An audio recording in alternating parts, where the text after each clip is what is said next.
मिरज तालुक्यातील व गाव हद्दीत सुरू असलेले कॅसिनो, मटका, ऑनलाईन सट्टा, जुगार, गांजा विक्री आणि अवैध दारू विक्रीचे अड्डे तात्काळ बंद करा, अन्यथा गावबंद आंदोलन छेडू असा आक्रमक इशारा स्थानिक नागरिक व सामाजिक कार्यकर्त्यांनी दिला आहे।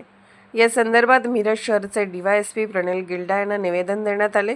गावात सुरू असलेल्या अवैध धंद्यामुळे अनेक तरुण व्यसन आणि जुगाराच्या आहारी गेले असून अनेक कुटुंबाचे संसार उद्ध्वस्त होत असल्याचा आरोप करण्यात आलाय। यापूर्वीही मानवाधिकार संघटनेच्या वतीने निवेदन देण्यात आले होते। तसेच ग्रामसभेत अवैध धंदे बंद करण्याचा ठराव मंजूर करण्यात आला होता। मात्र प्रशासनाकडून कोणतीही ठोस कारवाई होत नसल्याने नागरिकांमध्ये संतापाची लाट पसरली आहे।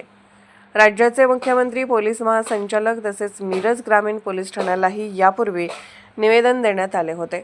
तरीही अवैध धंदे राजरोसपणे सुरूच असल्याने आता तीव्र आंदोलनाशिवाय पर्याय नसल्याची भूमिका सामाजिक कार्यकर्त्यांनी घेतली आहे।